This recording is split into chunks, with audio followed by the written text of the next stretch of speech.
welcome to the Cinema Lounge. My name is Garrett Inman. I am your host for every episode. I was going to say for today, but it's for every episode. And it is March. That means it's March Madness season. And I brought in my good buddy Duncan to talk about a basketball movie. Because what's up, man? He is the host of his own podcast called Sports and Donuts, right? Yep. Sports and Correct. Donuts.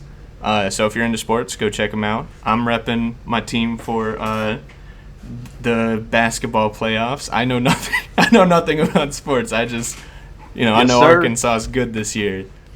So I'm Dang all right we for are. him. Dude, I'm we all are, for man. him. We are super good right now. I'm excited. Dude, I will be very happy, especially since I'm the age of these guys now, so it's like they're my peers. It's Right? almost like their success is my success. Exactly. We're in college just like these kids are, so you kind of feel like you're a part of it. So Yeah, it's cool. It's a cool feeling, especially just growing up rooting for them. And I mean, my dad worked on the broadcast team, calling those hogs and Dude. reporting on their games. that's so awesome. So it's cool to just see these kids who are our age kind of working hard, making their way up in the world. Exactly. And on your latest episode of your podcast that was released, I think yesterday, y'all talked about a little bit of Razorbacks with one of our friends, Connor. Yeah. Shout out to him. But Shout out. go check that out if you are in any way interested in sports. I know very little, so I highly doubt I'm going on that podcast anytime soon. But today we are talking about a basketball movie called The Way Back, and what is interesting to me is that it's not really about basketball. Exactly. I was That's the like, thing. I texted you and I was like, hey, let's find a basketball movie to watch, and I was just sitting there thinking, I really like The Way Back, one of my favorite movies from last year, but I'm sitting there going, maybe a basketball movie that's about basketball. You got Hoosiers. There's a movie that Coach came Carter. Yeah, Coach Carter. There's a movie that came out last weekend called Boogie that's about an Asian American student trying to work hard in Right. basketball in I think maybe a lower economic area, and it looked really Right. good. But you said let's watch The Way Back, and I was sitting there going, I was feeling like watching it too anyway, so let's go ahead and watch it. We picked more of a drama than a basketball movie. Yeah, the basketball stuff is so in the background that their final game where they enter into the tournament just kind of takes place on the radio while Ben Affleck starts shooting hoops at a recovery center. So obviously you watch it and it's not about basketball, not whatsoever. But that's not the main focus. The main focus is on Ben Affleck's character, Jack Cunningham. Yep. And I've read a lot of people saying this is Ben Affleck's best performance he's ever done. And from what I've seen from him, I would agree. I think he's a really solid actor that doesn't get enough credit to be put in the circles, the high circles where people are constantly talking about how good of an actor he is. But I think this proves that he has a certain type of character right now that he plays really well, which is just this middle-aged kind of broken person, and he plays that really well. The sad fleck thing. Yeah, no, he does. He does. I've seen so many, not so many, I shouldn't say so many. I haven't seen all of Ben Affleck's movies, but the ones that I have seen, Good Will Hunting, Oceans, Gone Girl, even Batman to that point. Yeah. I just feel like this one is definitely his best performance. Yeah. Just because of how personal it is to him. Because, I'm sure you knew this, or for people that are listening that knew this, Ben Affleck has been through alcoholism. Mm-hmm. So the fact that he's in this kind of movie, and it doesn't say it's based on a true story or anything, but the fact that it's that personable to him just makes it relatable. He has that deep connection. Yeah, that's why I really like his performance and think it's best for sure. If I remember right, I think the reason he got his first divorce was because of his alcoholism. right? You may be right. You may be right. That was with Jennifer Gardner, right? Yeah, Jennifer Gardner. I forgot why they got a divorce, but I almost said Angelina Jolie. that was Brad Pitt. Yeah, I realized that as soon as I thought it. Yeah, I was like, nope. Clearly this was something just deeply close to him emotionally, and I think that allowed him to bring out just this raw and authentic performance. Yeah. I'm sorry, I lost my train of thought. My sweet mate just got in the shower. He's listening to the music. Oh my god. The things that happen when you're recording in a college dorm. Yeah, I couldn't imagine. Couldn't be me right now. I know, right? I'm trying to move into an apartment next semester just to avoid all of this. Have more space than just a bedroom and a bathroom. Right, yeah. And a Cowboys in the background. You got to get rid of that, dude. Oh, man. Don't tell my roommate that. He's going to come find you. Yeah. Well, he don't need to listen to the podcast then. You don't need to. Yeah. Basically, it's been split in half. Half of it is cowboy stuff, and the other half is nerdy stuff. I got I got a Millennium Falcon picture on the wall. Hey. There's this Han Solo puzzle that I did that's now framed. We glued it together, we framed it, and we got a Spider-Man poster and then a Stranger Things poster. Nice, man. Most of those were gifts. I also received a gift from one of my friends, a Riverdale poster, but I don't have the cojones to frame that and put that. No, probably not. No. He gave it to us. He gave it to me and Brock as like a gag gift because we've been watching Riverdale on Netflix. Anytime we get together, we watch like a couple episodes just to make fun of it. So he goes, "Yeah, I'm just gonna give y'all a Riverdale poster." What a great gift! What a guy! I don't know what to do with this. Not hang it up. Not hanging that up. My favorite franchises: Star Wars, Marvel, Stranger Things, and Riverdale. That's right. That's right. You got to include Riverdale in there, dude.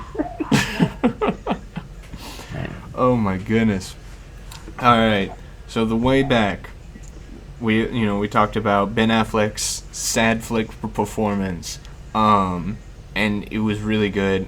One of the things I forgot going back and rewatching it this morning, like right before we recorded this, I forgot like part of his emotional baggage was his dead son. Right? I forgot the reason he died, but how that led him to alcoholism, and then how alcoholism led to. Separating from his wife. I think they're still technically legally married, but they're not quite divorced yet. But how that has caused some emotional estrangement, and that just kind of goes to show how people cope with grief, and how a lot of people turn to alcoholism, or at least alcohol in general. That's something that I not relate to personally, but I've seen, like, personally, people that I know. There's been a couple of recent losses last year, like November, December. Those 2 months particularly had a couple of heavy losses in my personal life, and I just saw how different people coped with it, How some people kind of shut down inside. Some people kind of try to forget it and move on. Me personally, I kind of deal with I guess not extreme grief, but just kind of, in my mind, I want to be able to put it behind me, where it's like, this happened, I can't really change it, and part of it was accepting it before it happened, and then once it happened, take a couple days to process through it, and then I'm just ready to kind of move on. And part of it was, this podcast was just a couple of deaths that were close to me, and we were just like, kind of hit me a little harder, and it's like, life's short. I want to be able to kind of go and do something with this.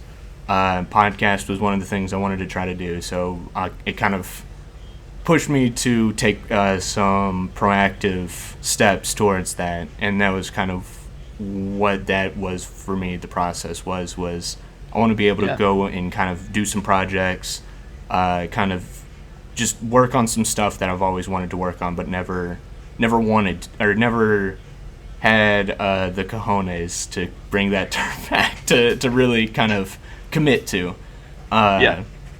So that's kind of how it was for me. But I've seen people where something happens and, you know, alcohol is what they kind of turn to, or not. Some people, you know, like Ben Affleck in this movie. It was Jack, right? The character's name. Yeah.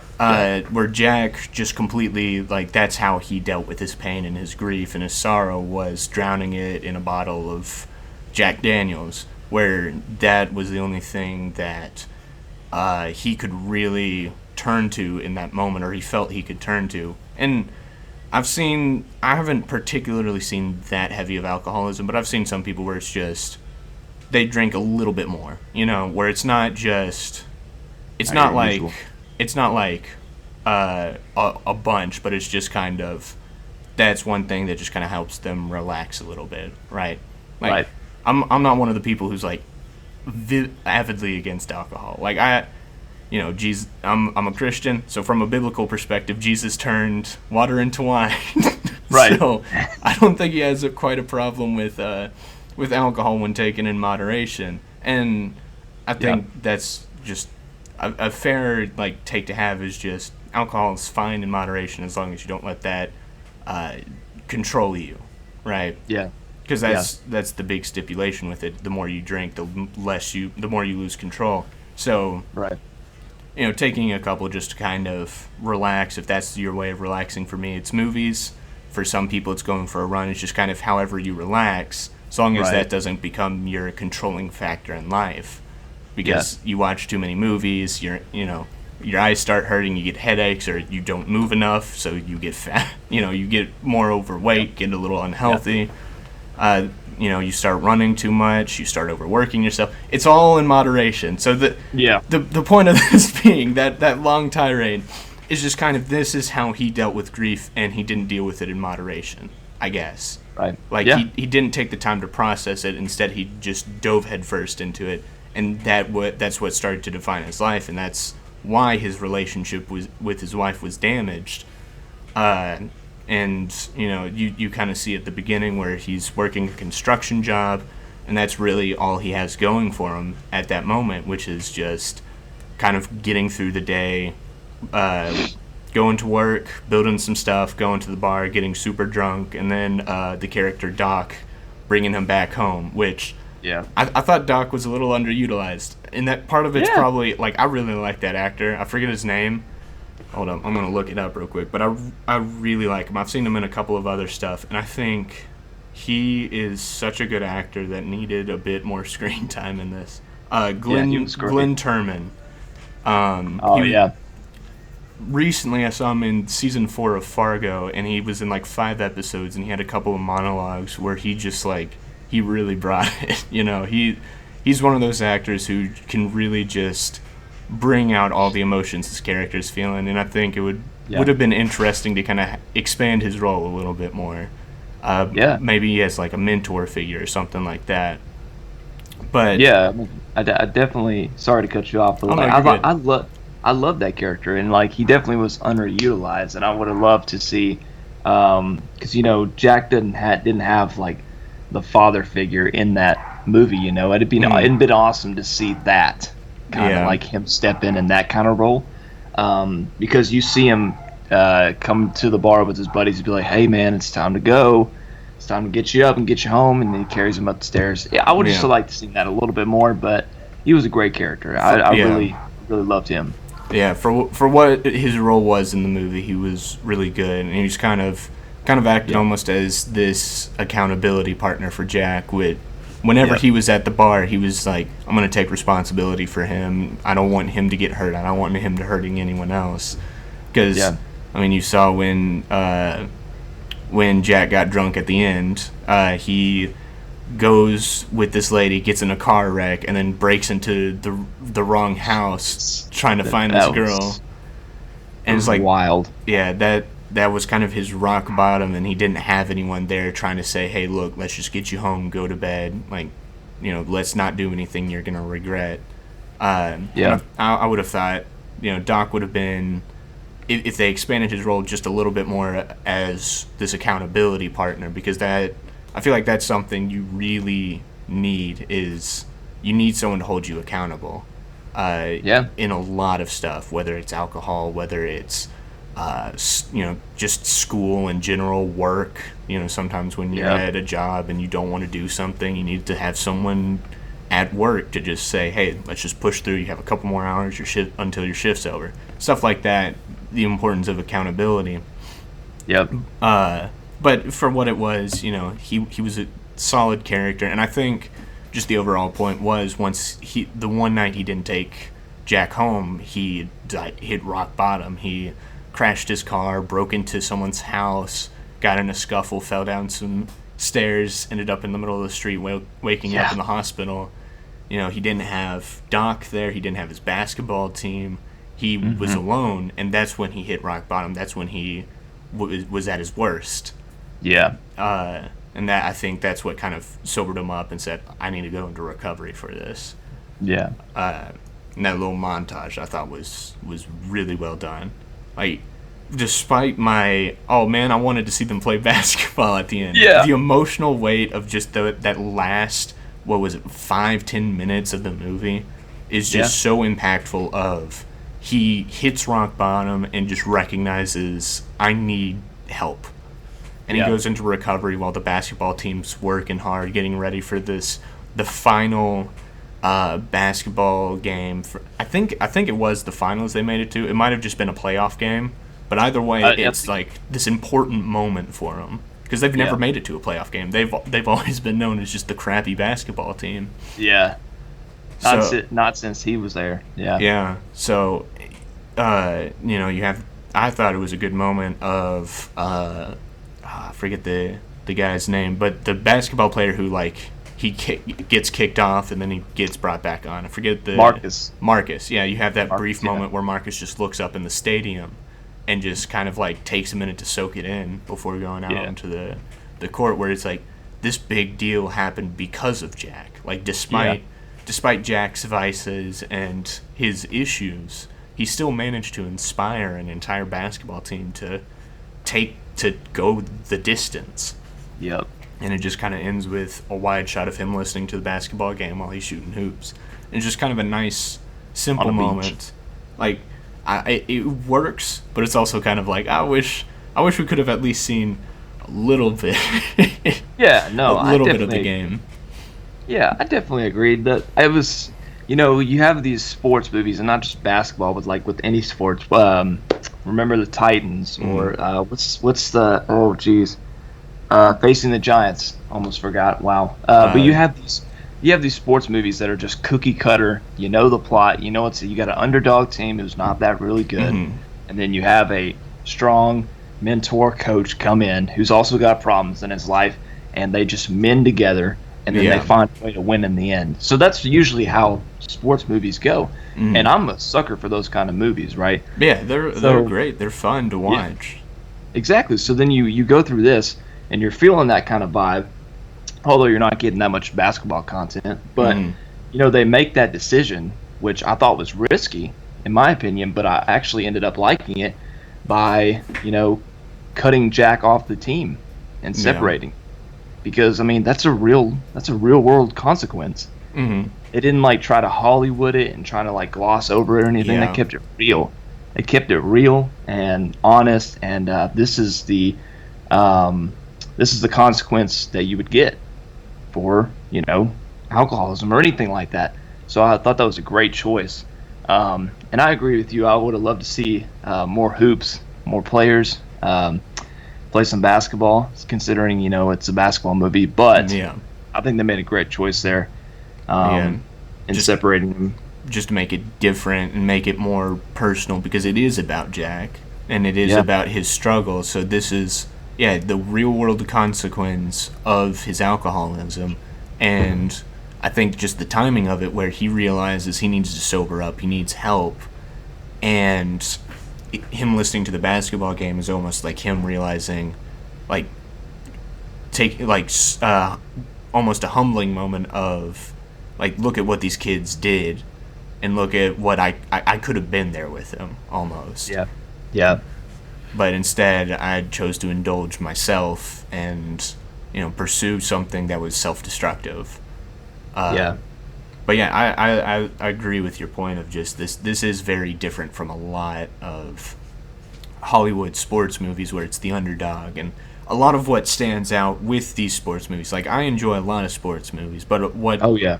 what makes some of them stand out more than others is the stuff that happens off the field, off the court. Like, you have something like, I haven't seen Hoosiers in forever. I saw it when I was like a child, but you still have the moments where Gene Hackman's character is dealing with the parents and the different inner conflicts between coaches and parents and parents and kids and all that. That is what makes it stand out, not the basketball itself. The basketball is almost just the representation of a lot of these conflicts and them working themselves out on the court almost. There's a movie called When the Game Stands Tall with Jim Caviezel, who I love as an actor. But, it's... I don't remember anything from it, but I remember that towards the end there's a shooting and one of the players gets shot and killed. Yeah. That stands out to me more than the football game. Yeah. Like, this happens and it's this world-shattering thing, and they have to come together, come out on the field, and stay strong for each other and for him. And that it's always the stuff that happens off the field, off the court, that make these types of movies interesting. And if you don't focus on that, you lose a lot of the emotional impact. Remember the Titans. It's a great example of that, where they're dealing with racism, they're dealing with butting heads, and they have to learn to somehow work together with someone they don't see as equal, and they eventually come to see as equal. Yeah. And that's what makes that moment where they do the "We Are the Titans" dance on the field. That's what makes that such an impactful moment of, this is representative of them all coming together, all like joining hand in hand saying, we are equals. Blacks are not less than whites. We are all together. We are all equal as human beings. We're all valid. And it's that impactful moment of, this is the stand we're going to take. Yep. But, they take that idea and just pretty much decide to focus all on the alcoholism. Going back to the way back is we hone in on this one guy's struggle. Because another, not issue, it's just kind of like things that I would have liked to see, but, we don't really spend a lot of time with the players. We get to know a couple of them. Marcus is kind of full of himself. He thinks he's the best, even though he in reality kind of sucks as a basketball player. He's not that good. Yeah, that 3-point percentage was very bad. I mean, I don't know basketball at all, and even I can recognize, woof, that's not good. 26% is not good, I'll tell you that. Yeah, but you get a little bit of time with him getting kicked off the team, coming back and saying, like, this is what I want to do. This is what I'm passionate about. I want a second chance with this. And, you get a little bit with him, and then you get a little bit with Brandon, the point guard, where you have him loving basketball, but he's quiet. He's a little reserved, and you see how Jack brings him out of his shell a little bit, where confidence, man. Yeah, he pushes him to be more confident, be loud, be commanding. He puts him on a leadership position, pretty much trains him to be a leader of, you got to take control of people sometimes. When you're a leader, people get caught off track. Part of being, you're a podcast host, I'm a podcast host, part of it is trying to rein stuff in and focus.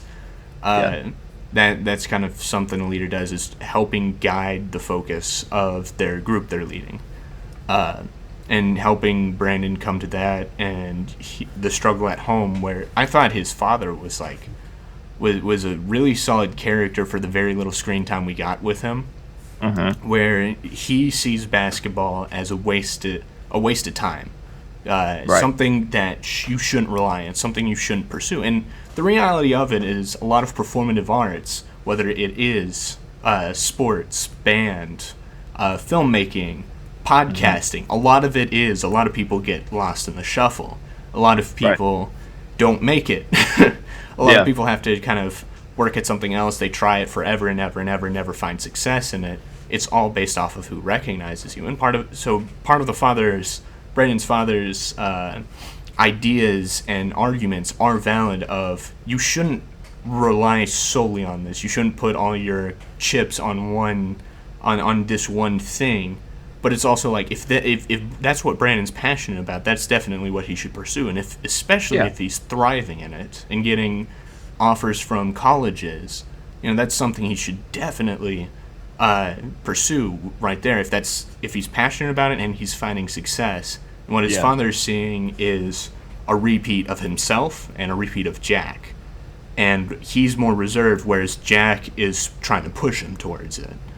And kind of the conflict there where he's saying, both of us failed, so what's the point in trying to give my son false hope, Right.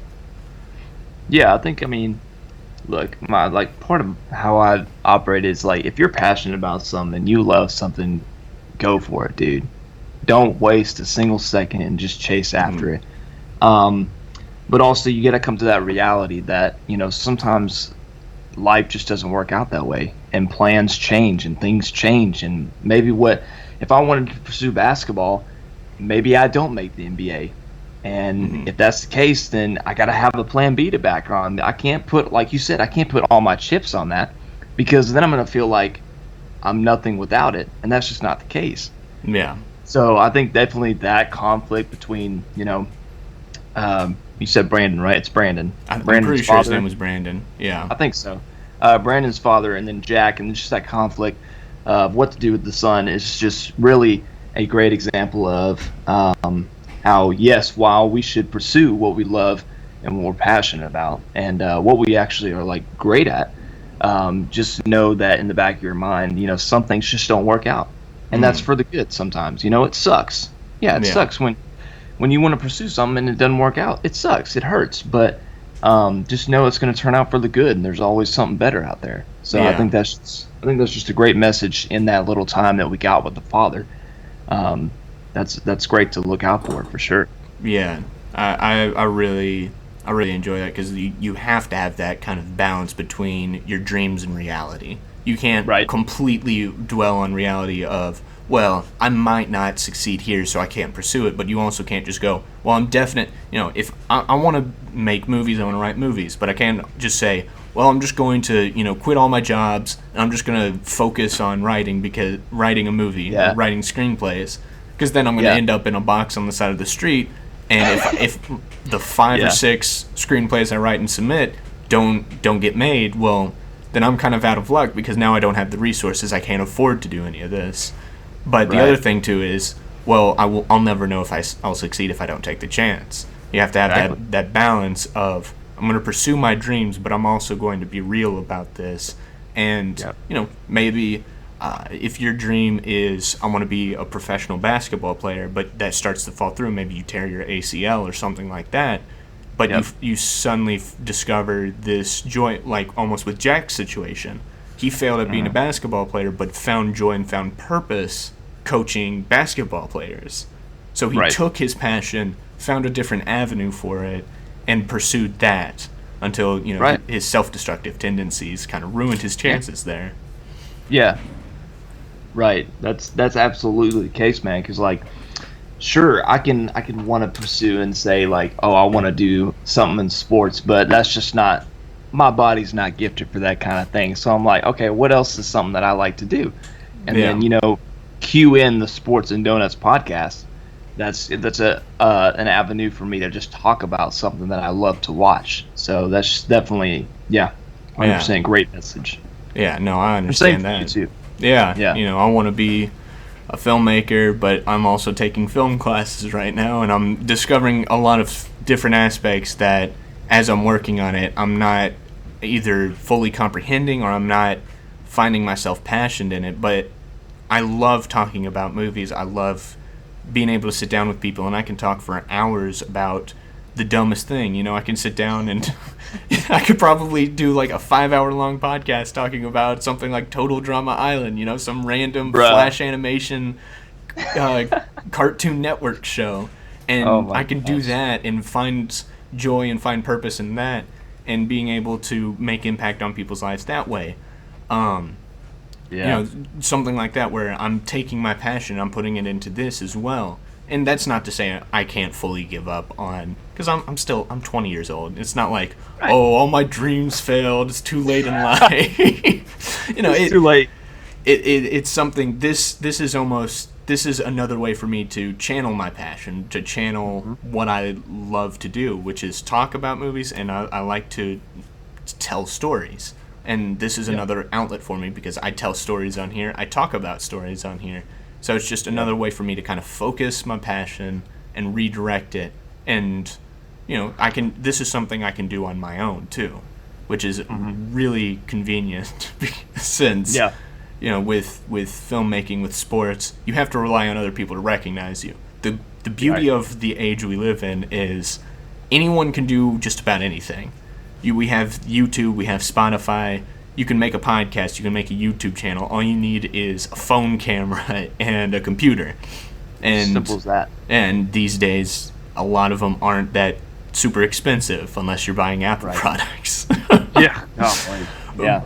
But don't do that. All you need is just rudimentary electronics, and suddenly you can make a YouTube channel and talk about movies, talk about sports. You can just film yourself playing basketball, and there's people out there who will want you to do that. There's people for any audience out there, so all you have to do is go and find it. And this is just a fun way for me to channel my passions into, and I might find success here, I might find success writing and directing movies, but I won't know if I don't try. Exactly. You miss 100% of the shots you don't take. That's just facts, and you know where that's from. Yeah. You know exactly where that's from. I know exactly where that's from. Oh my goodness. That's Michael Scott who said that, right? No one else. That's a Michael Scott quote, guys. Obviously. Don't you dare ever quote that from anybody. That ain't no Michael Jordan. That's Michael Scott. Jeez. Yeah, man. Absolutely, though. Absolutely, I love that. And this movie definitely channeled that. I did want to bring up real quick, and I hope I remember because I had it in the back of my mind. But I love the first couple minutes of this movie. Like you don't get any dialogue. You just get the day and night life of Jack. He goes to work in construction. He comes home. Like you said, he goes to the bar, comes home, wakes up, takes a shower, still drinks, all this kind of thing. You just get a glimpse of his life, and there's no dialogue. It's just really storytelling there. So I really like that part. Then it goes into the whole story, but also too, when you're first watching that, you're like, how did he get to this point? And slowly over the course of the movie, you understand how he got to that point. By meeting Angela, I believe her name is, his ex-wife or whatever you want to say, and then you realize, his son, passing away, and then his friend Miguel, right, Miguel's son, who later passes away in the movie, I believe. Just so much grief and so much pain. So you start to understand and start to empathize, sympathize, whichever word works with that. With Jack, but yeah, thought it was you start to understand why he's going through what he's going through. Yeah, just kind of bit by bit. Yeah, and that's the thing, man. Like none of us are perfect. We all have struggles, and whether for you or somebody it's alcoholism, or there's other demons like that. There's smoking, there's pornography. There's so many other things that we resort to when we feel pain and want to escape from that and run from it and not even worry about it. So just the fact that this movie toned in on that and got real made it so relatable, even though, like we've said, we don't relate to alcoholism. I mean, we don't do that. But we take it and we look at it and we're like, dang, there's people like this out there that are struggling with something like this, and there's stuff that we are struggling with as well. I just thought it was beautiful, dude. Yeah. It delves into that subject really well. And on the point of how it kind of builds up with his son, it culminates with their friends finding out that their son is sick, and that's what spirals him, because he was doing so much better in terms of the alcoholism because he found purpose, but then he relapsed once his friend starts to go through a similar experience, and that scene in the hospital where he comes in and he's so confused about what's wrong with the son. The doctor comes in and the parents get the news, and once again another like bit of excellent moment of no dialogue where they just sit there and see their friends receive the news. You don't hear it, but you know it's bad. The wife like starts crying, starts hugging the husband, and you see in the husband's face, he sees Jack and he's just staring at him like he doesn't know what to do. He's so helpless, and that just causes Jack to relapse. He doesn't want to be in this situation again, and he doesn't know what to do, so he freaks out. He leaves and goes to the bar because that's the only way he still knows how to deal with those emotions, and that's what causes him to get fired from the basketball team, because that he goes back, drinks, gets incredibly drunk. Doc walks him back home, and he gets fired the next day because he shows up late and he's drunk. Yeah. And I thought that moment in the hospital was really well done. Dude, it was like, you definitely, that whole sequence right there with no dialogue, like you just said, because sometimes, like in movies, there's scenes with no dialogue that hit more than scenes with dialogue, in my opinion. Yeah. And the fact that was no dialogue, definitely you felt that emotional weight on you, like Jack did. And one thing that I did really really related to, in a sense, was, when he did show up to practice late, and, the assistant coach is like suspicious already, about this. And then, he's in the office, and then father comes in, and the assistant coach comes in, and then they let him go. And you just see Jack just start to, go from, hey, but please, come on, man. I promise, it'll be okay. It'll be okay. I'll clean it up, all that kind of stuff. And then, when it becomes more of a reality, like, it almost gets to the begging point. And you just see that, and you're like, dang. Isn't that true, man? Like, the denial. Yeah, that's a clear sign of addiction right there, is where you try to just bargain with the person, like, hey, just it's not a big deal, I'll clean it up the next day, and it never gets better. Like, he only gets better once he hits rock bottom. But if his assistant coach served him up some tough love, held him accountable, that's how you recover from that. You don't get to that point, I guess, you have to have people in your life who are willing to confront you, but in a loving way, not in a hateful or confrontational way. They're just willing to say, hey, look, this is an issue, we need to address this, we need to find a way to go forward before you find yourself too far gone. Right.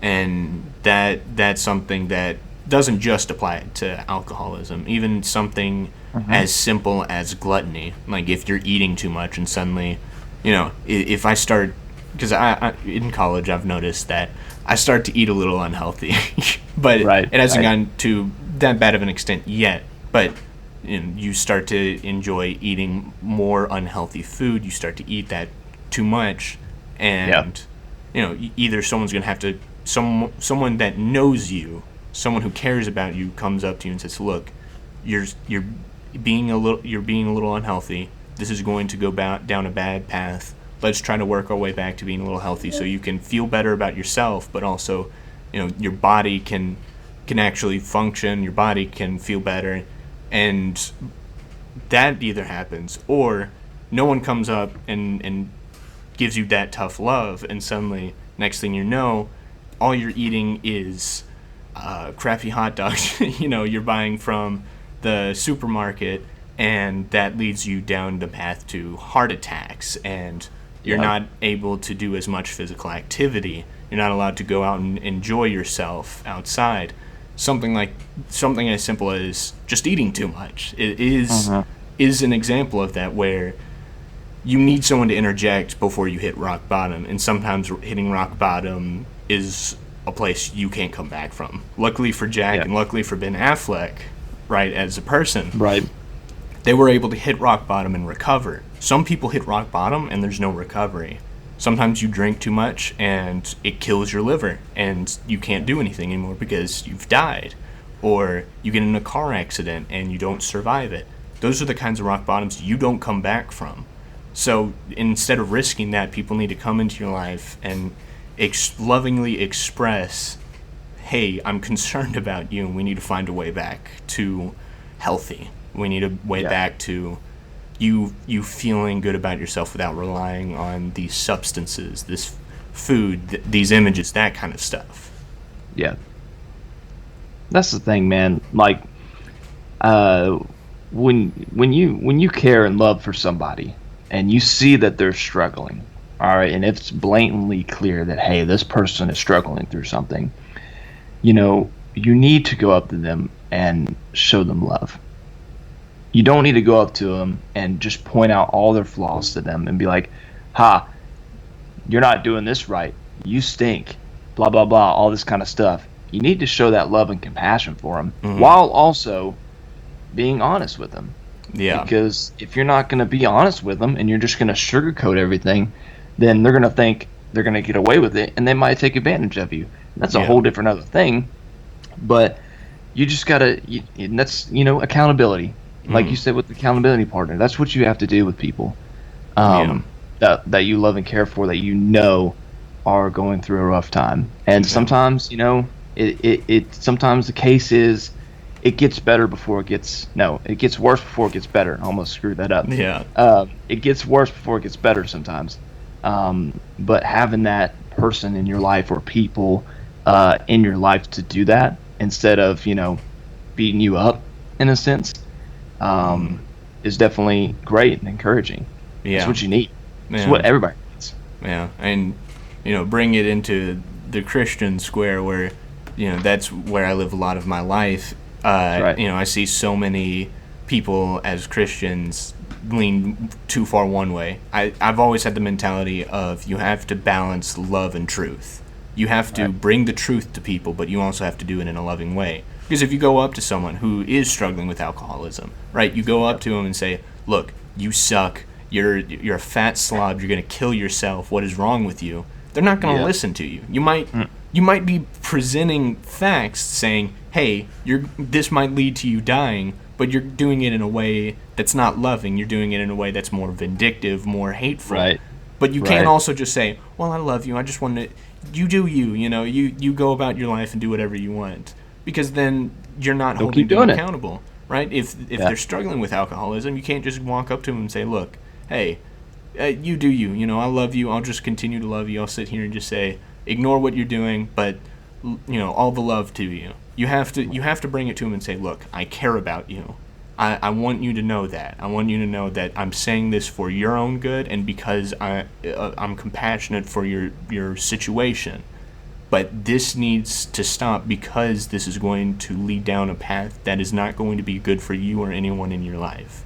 You have to bring the truth and love, mix that together without leaning too far one way or the other, because that's how you either push people away or it becomes pretty much just like tolerance of things they're doing to themselves that aren't good for them. Yeah.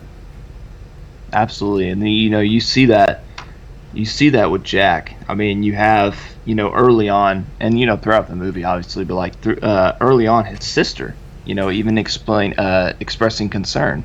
Like, hey, Jack, I'm concerned about you. And he's got that whole mindset of, I'm fine. And then he gets called out and gets let go by the team, and he's like, no, but I'm fine, I'll fix it up, all this kind of stuff. So much denial there. Doesn't want to confront it. And then when he does hit that rock bottom, falling through the stairs, in the hospital, you see how bad that is. He sees how bad that is, and see how he's risking not only himself, but there's people that love him out there that he's hurting. So for him to realize that, and like the movie finds his way back. I like how I just incorporated that in there, but it's just definitely a beautiful representation of there's people out there that do and love and care about you and want the best for you. Yeah. And like you said, there's definitely a balance of love and truth and how you approach somebody with that. So yeah, it's just so many great aspects and so many great messages in here that just accumulate into one big message. But it's so great. Yeah. Yeah. Man, that was heavy. That was some. Well, Yeah, that was some good stuff though. But hey, this is a heavy movie. yeah, man, it deals with a lot of emotions and a lot of heavy themes that just I feel are universally resonant to a lot of people. And that's why I've seen a lot of people who've watched this really enjoy this more than a lot of other sports movies, just because of the emotions packed in. But going to more lighthearted topics, I guess, of the aspects of the movie. You have and what I noticed, kind of maybe 20 minutes in, a lot of the movie is shot in handheld.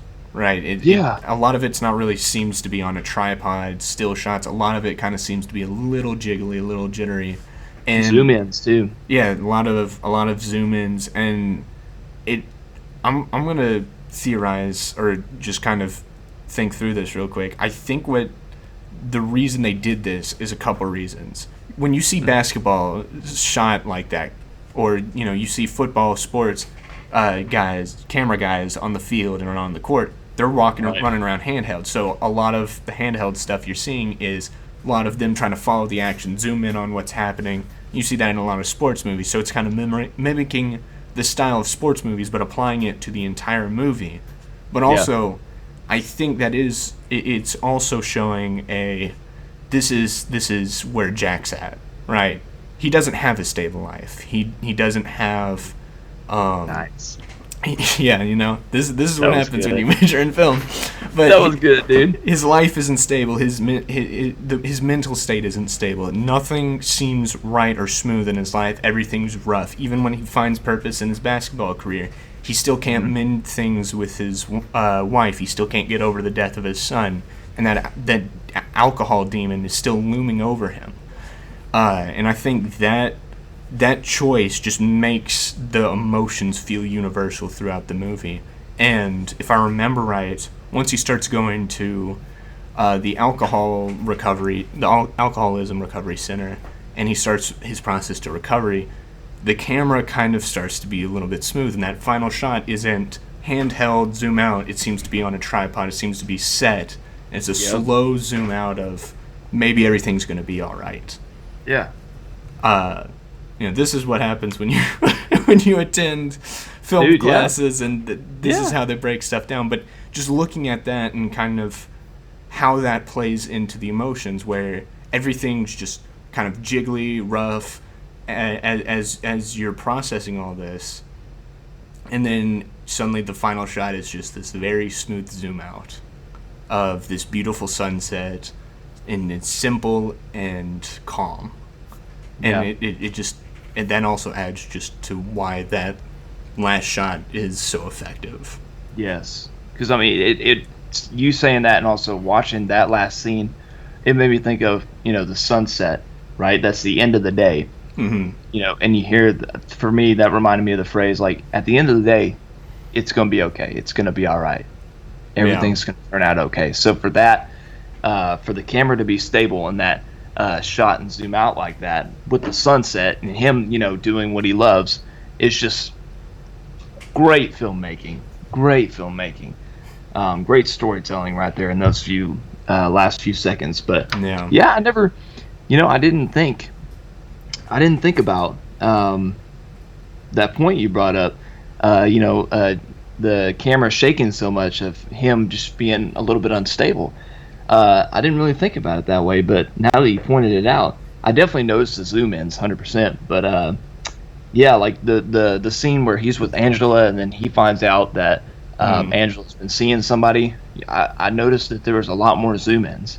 And I think you could just probably relate that to, oh crap, in his mind, everything's spiraling down. Like he hears that, and you can just see in his face that he's devastated, even though they're separated.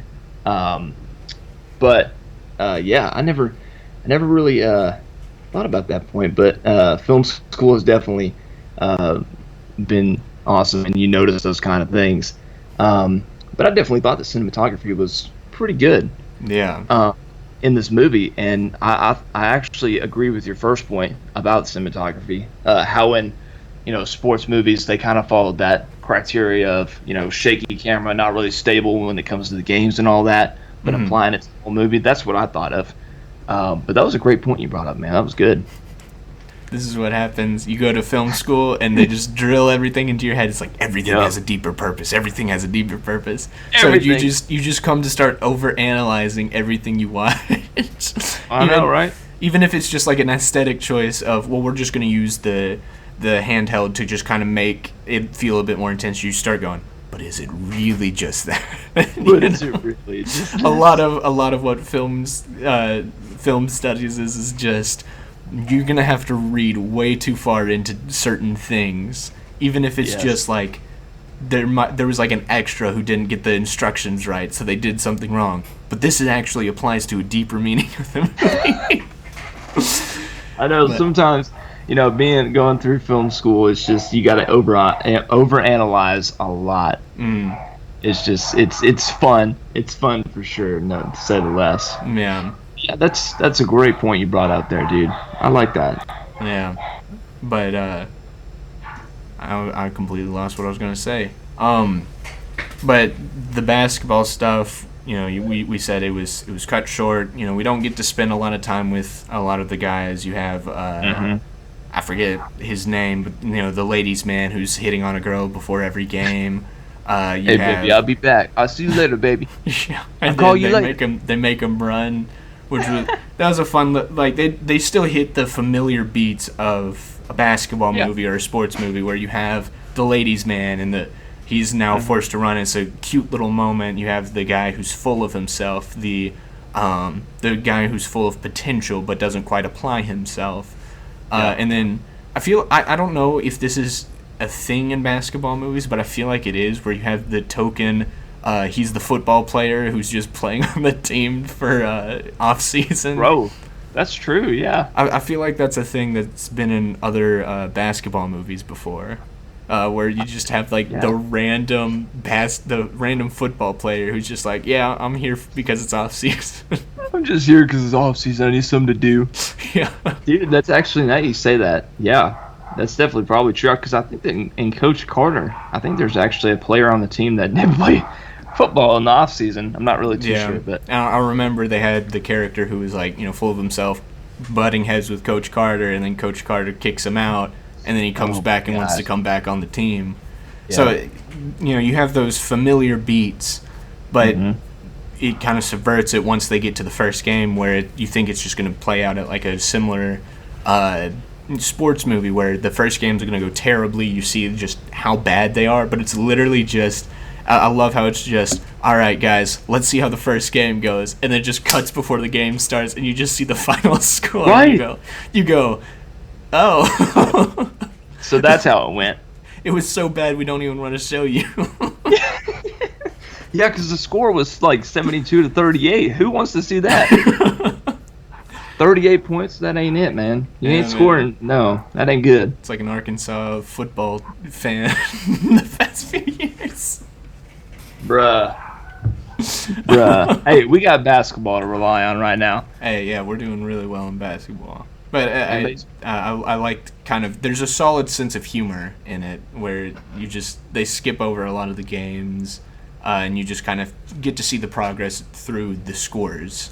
And how close they're getting it, and you also get to see that after that first game, it cuts to Jack, and it's not him going, "Oh, I can't believe we lost." It's just him at the bar going, "I'm just gonna keep drinking. Like, this is where I'm comfortable." Like even he hasn't recognized that this is his passion or purpose. It's just kind of he took this job just because. Because it was something to do, and he hasn't fully gotten plugged in. He's still going to the bar after the basketball games, but then you have the montage of them gradually getting better them coming up with plays, coming up with different strategies and workouts. Then you see him fully like focusing on this, and you don't see him at the bar. I don't even think at all until his friends get the news about their son. Mm-hmm. Yeah. So he did actually. Yeah, he did like pull up to the bar at one point, but he decided to turn away, if I remember correctly. Yeah. So that's definitely one thing that I found humorous. It was hilarious. I think it was the first game or a couple games. He likes to he likes to curse just a little bit, and he was cursing so much using the F it's like and all this kind of comical. thing. And oh my gosh! And who was he? Was he a priest or something? He like was that? the team chaplain. So different sports teams, they just have like a chaplain who's on the sidelines watching and kind of. Usually they just have him on to do the pregame prayer or something. Yeah, but I think since this was like a Catholic school, he's kind of another guidance like leader type person. Yeah, my man, the team chaplain, dude, when he started cursing, he just was sitting there like, bruh. Yeah. What? I love the scene on the bus where he comes up and he goes, "Hey, maybe you should stop cursing as much. You're setting a bad example for the kids." He goes, and he says, with all the stuff that's happening in the world, do you really think that whoever's up there really cares about what I do or say? And he comes right back at him. He comes back and says, as Christians, we're called to live like him. So yes, I'm pretty sure he gives a crap. A blink, yeah. That was a very hilarious moment. Mm-hmm. But also, and you see right after that too. Right after that humorous moment, it goes right back into that serious. Mm-hmm. He's saying, listen, these kids look up to you, dude. Yeah. You're impacting these kids with little things that you do. Yeah. And so the fact that, and that's what's great about it too, about the movie, it balances the humor and it balances the real world stuff. Yeah. Like, sure, there's not a lot of humor in this movie. There's like subtle ones that make you like, chuckle just a little bit, and that's really funny. But also, it's not a lot. It's not overbearing. It's not it's not really the main focus of this film. So the fact that they were able to, the chaplain was able to have a funny moment with Jack, but also revert it back to, hey, you're impacting these kids' lives. You're here to impact them. Yeah. They're looking up to you. Even though they have really no idea who you are right now. I just thought that was a great balance and just a great transition there. That was pretty awesome. Yeah, and to that point where it's you influence the players, you influence the students with even the little things you do, like swearing a lot. During the montage, the coach Jack is stressing you got to pay attention to the little things. It's the little things like being able to outrun your opponent for a longer period of time than they can run themselves, or this you notice the little things of this player is the one they rely on, so we're going to have to press him really hard, and then we can let the rest of our defense take care of the rest of the guys. He's always stressing the little things. Yeah. And I think maybe just another little theme there they have going through there, it's the little things you have to pay attention to, because those can be the things that blow up. The little things like having a bottle of Jack Daniels to kind of relax a little bit, but then if you don't pay attention, that little thing can suddenly blow up, and suddenly you're drinking 5, 6, 7 bottles a night. I don't know. I don't drink alcohol, so I don't know what's the appropriate amount or what a normal human being can handle. But just the little things can blow up and become something that either causes success, right, with paying attention to how much you can run, how much you eat, how much you exercise, what player is more prominent on the basketball team than the others, the coaching style, the formations. That can paying attention to those can cause something big as a win in that game, or even winning a tournament, winning nationals, becoming the best team in the nation or something like that. Paying attention to the little things can help guide success, but also ignoring them can cause to failure. Yeah, For sure, man. Yeah. Ironically, the movie came out 2 months ago called The Little Things, and yes, that's true. Yeah, it did. I haven't watched it, but I know what you're talking about. Yeah, it didn't deal with the little things as well as this movie did. I didn't like it all that much. It was very slow, and then they kind of just, the whole mystery just builds up, and they go, all right, we don't know who did it. That's pretty much where they ended up. It's like, we don't know if this guy did it, so who knows? We're just going to end the movie now. Wasn't Rami Malek in it? Yeah, Rami Malek, Denzel Washington, Jared Leto. It's like, it was a good cast, but I like that. Just the story was like very empty. Dang, man. Dang, I like Rami Malek too, so that's kind of disappointing. Yeah. Man, I think you go ahead, man. Oh, I was just going to say, it's cool to see him blow up, because I started watching Mr. Robot, and that's where I know him from. And that was that was the first role that he got attention from. And now, he played Freddie Mercury. He's playing alongside Denzel Washington, and he's blowing up as an actor, which is cool to see. He's in James Bond now. Yeah, he's going to be a Bond villain, which is crazy. Whenever that comes out. Yeah. Who knows when that movie comes out? Good Lord. I'm very glad. I was just going to say, I'm very glad I don't cover new movies, because it's so hard to plan out when every movie's just being jumbled around, where Kong vs. Godzilla was supposed to come out last year, then they pushed it back 5 months, pushed it back another 5 months, pushed it back, and then pulled it back up.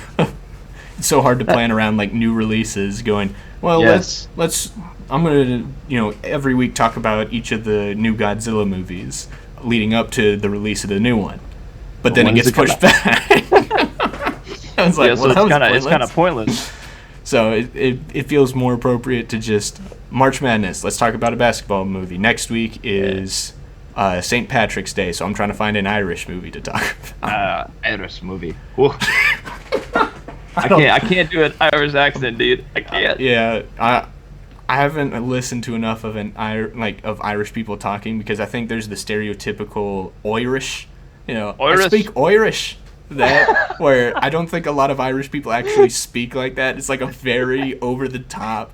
It's so stereotypical, dude. Yeah, very stereotypical. Where it's the same with like Australians. Like, oi blimey, put the shrimp on the barbie. Oh my gosh, I'm gonna drink me some beer. Gonna pop me some. Oh my goodness, yeah, stuff like that where it's like it's over the top, that I'm pretty sure no one, like maybe 1% of the people who speak with that accent actually speak like that. So you have like the Irish. Oh yeah, I'm Irish. I like leprechauns and other stereotypical Irish stuff. Oh my goodness. Like Conor McGregor, he's definitely one person that I think is like super Irish. So like that's where I kind of got that Irish accent from. But when you have other people, it's just like it's either very subtle or it's just not as over the top like that. But I've been trying to find Irish movies to talk about for next week. There's a movie I watched last month called Calm with Horses that I might talk about. It takes place in Ireland, and I think it's Ireland, but it's about. I hope so. Yeah. That would make sense. It's about like this boxer who gets roped into being an enforcer for this crime family, while he's also trying to like provide for his girlfriend, and they have an autistic son, and they're trying to deal with that while he's getting sucked more and more into the life of crime. And I thought it was really good. Really good performance in it. Yeah, it's on Netflix. It's called Calm with Horses, but I think on Netflix it might just be called like The Sound of Violence or something. It has because don't they change it? Like since it's from a different country, or like change the title? Possibly, yeah. It's the first time I've seen it happen where it's like a movie that's in English that they translated to English by calling it something else in English. Because typically they do it with movies that are in another language. So a Korean movie like Parasite, they're obviously not going to try to market it as the original language because not a lot of people are going to understand what it is. Yeah, no. So they just retitle it. They either retitle it Parasite or translate it to English Parasite, something like that. Or there's a show I'm watching that's relatively new. It's called 30 Coins on HBO, and it's a Spanish show. So they're not marketing it as 30 monedas. They're marketing it as 30 coins, just to make it more accessible. Yeah, I'm on my like third semester of Spanish, so I'm just, See, si me gusta. I'm trying to practice a bit more, and then trying to watch some more Spanish content just to kind of internalize the language, so I can pass this final exam and then probably never take another Spanish class again. It is very hard learning a foreign language, let me tell you. Yeah. No, I took Spanish in high school and I never touched it again. But being around, we got to get back on point. But being around, those ladies at Chick-fil-A in the kitchen, because I've been boxing nuggets recently. Like I pick up on a couple things, and it's kind of fun to like throw in some Spanish words in there. So maybe I should just pursue. Maybe just go Duolingo or something like that. Try that out. See if I can. The thing I've noticed is the English language is way too complicated. It is. Because you don't realize that until you take a foreign language. Yeah, like Spanish, it's hard for me to learn for sure, and they have this whole tense of verbiage called a subjunctive, which I think is very common in other languages. I have a friend taking a German class who they're learning subjunctives. But in English, there's no such thing as a subjunctive. But also, we can say the same thing, like 15 different things to mean the same general idea. Or in Spanish, it's the one thing. That's all you have to know. You have simple rules. You have exceptions, like in all languages. But most of the rules, once you have the exceptions, you know the exceptions, and the rules still apply to those exceptions. So, like, verbs where when you start talking about yourself, you have to add the O at the end.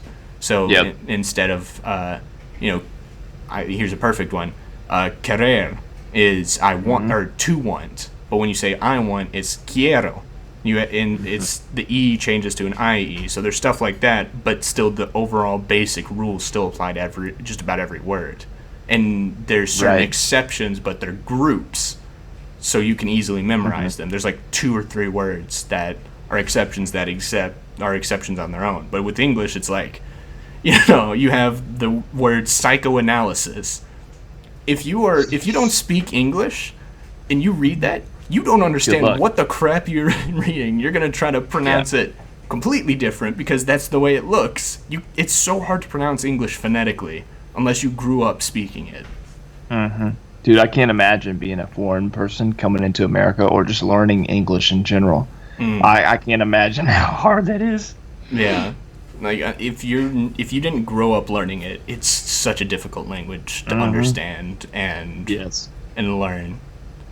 And I mean, it's the same with just about any language, but at least like with Spanish, you can pick up stuff and learn it because there's simple grammatical rules. With German, it's the same way, but with English, it's just So you put the I before the E, except if it comes after a C or a B or all these things. But also, here's like 20 other words that completely break that rule. Jeez. Yeah, I'm still trying to learn the English language at this moment. So we're it's a lifelong pursuit.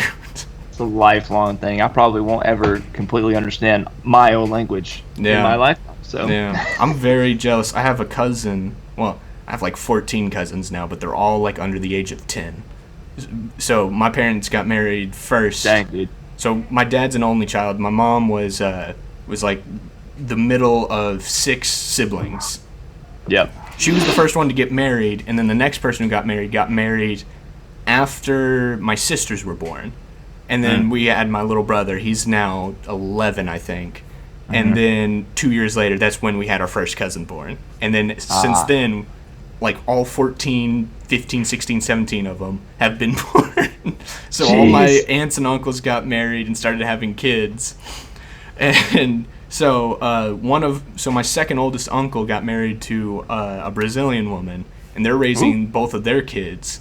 And especially, I know this about the son, the youngest one. I think it's the same with his older sister, but they're being raised trilingual. So they're being raised learning English, Portuguese, and Spanish, and I'm very jealous of that because he's gonna grow up and he's gonna know how to talk in 3 different ways to convey the same thing. Like that is such a useful skill to have, and learning that young, you can pick up on that really quick. But even at 20, it's still relatively easy to learn another language if you commit to it.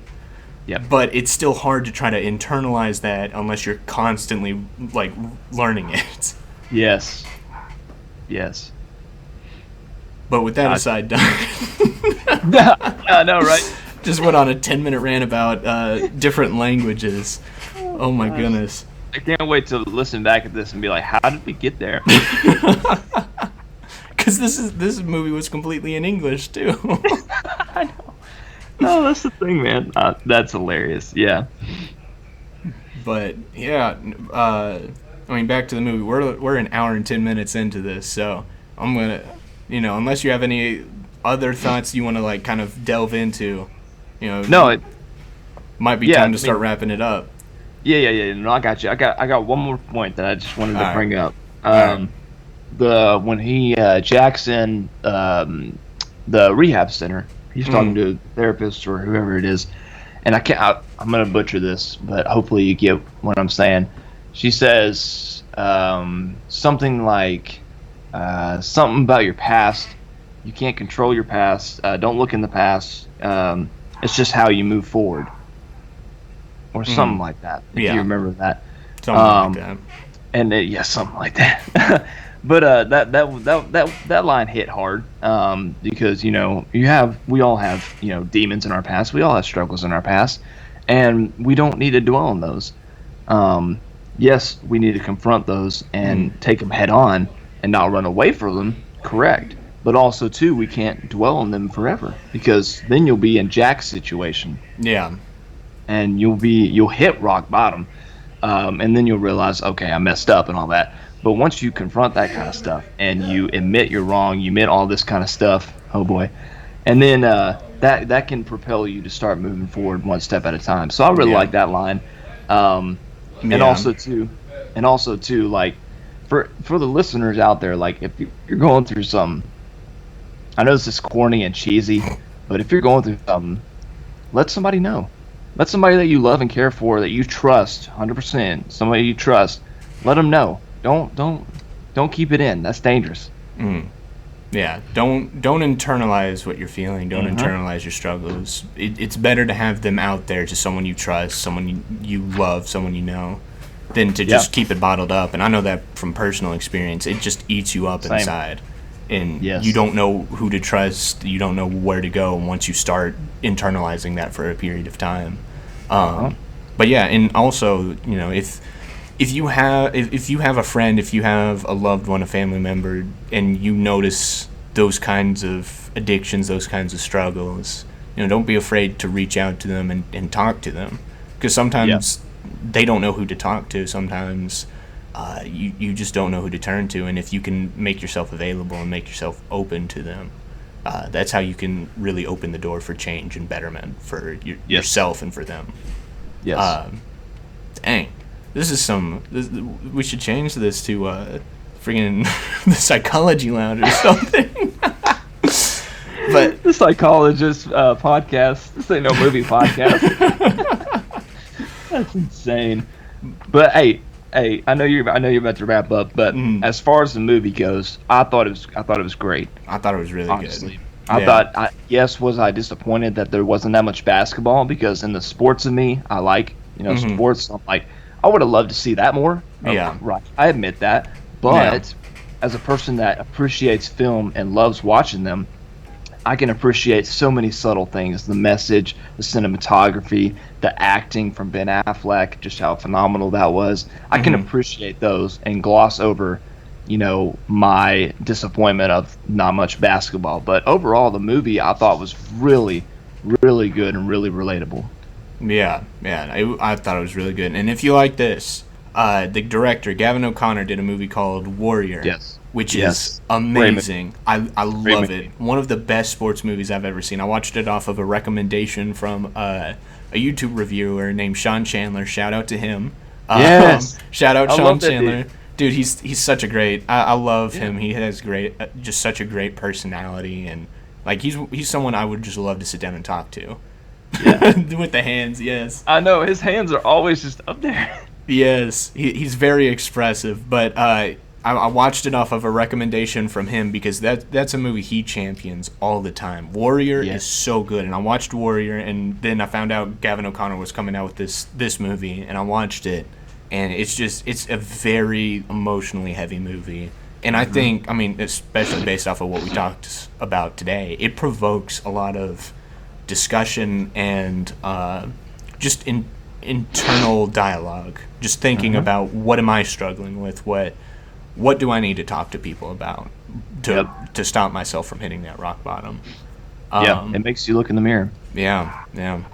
I guess we'll wrap up with final scores. I don't know. I'm still haven't decided if I want to make this a regular thing or not because like we have such a good discussion, and then we're just going to sum it up with a number.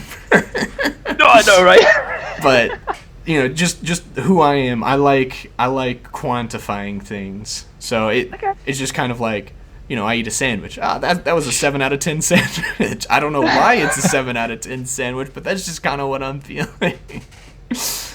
But I mean, it's one of the movies from last year. 2020 was a very rough year for movies. I have seen, I think, I had enough time on my hands to watch maybe 121 new releases. And about, I would say 40 of them are worth a watch. This one, very high up there, probably in my top 10 of last year. So, audience, go check it out. It's on HBO Max, I think, until the end of this month, if I read right. Or go to Redbox. Go to Redbox. Buy it on Blu-ray. Big supporter of physical media right now. Yeah. I'm always a big, I always prefer to have the disc and the Blu-ray because it looks good on a shelf, and I can always watch it and always rely on it until Blu-ray starts to become defunct like HD DVDs are right now. But for right now, go find the Blu-ray, go on HBO Max, find some way to watch it because it's such a good movie to watch, talk about, and just make you realize just how damaging addictions like this can be.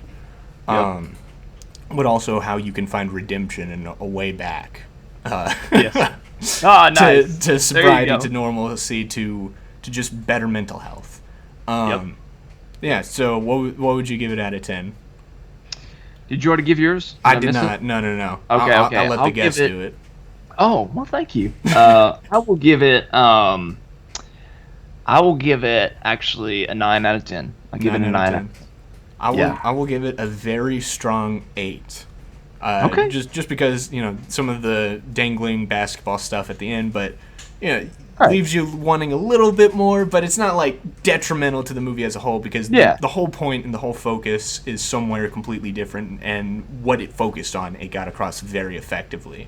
And obviously it's still in my top 10 from last year. There was 10 movies that I watched and I loved.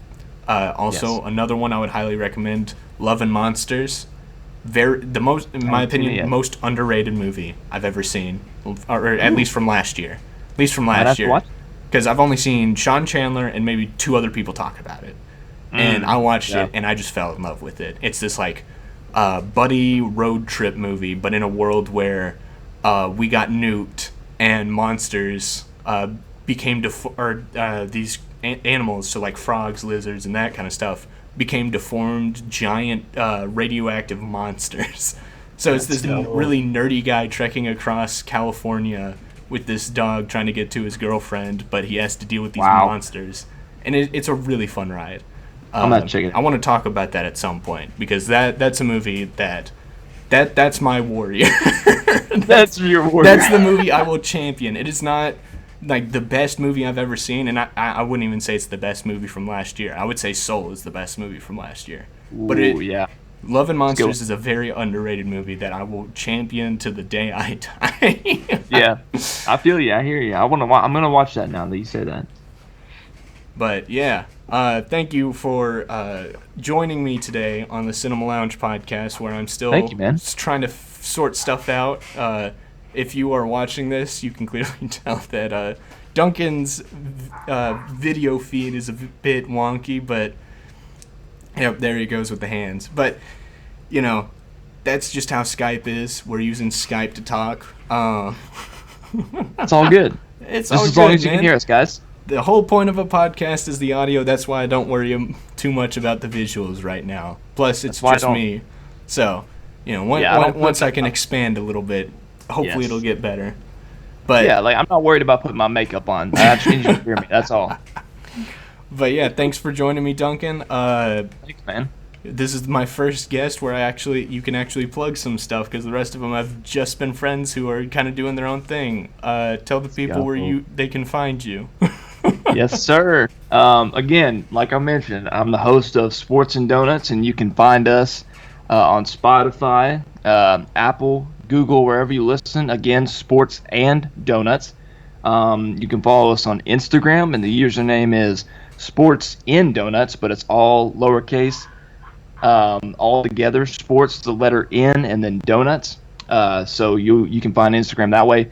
And if I remember correctly, that's the only social media platform we have. Hey, but that's one more than me. I'm not a social media guy, so I knew if I made a social media account and just I would completely forget about it. Dude, that ain't me. That's why I let Ethan have it. Ethan Pompeo have that control. But yeah, if you want to find a sports podcast like ours, it's just Sports and Donuts. Go check it out if you want to. All right. Thank you for joining me, Duncan. Hey, thank you, man. Appreciate it. Yeah. Thank you for joining me on the Cinema Lounge podcast, where we talk about movies, chill, and we talk about movies. I'm going to get this right eventually one day, but you can find us on YouTube, on Spotify, on anywhere you can listen to podcasts. Watch us on YouTube.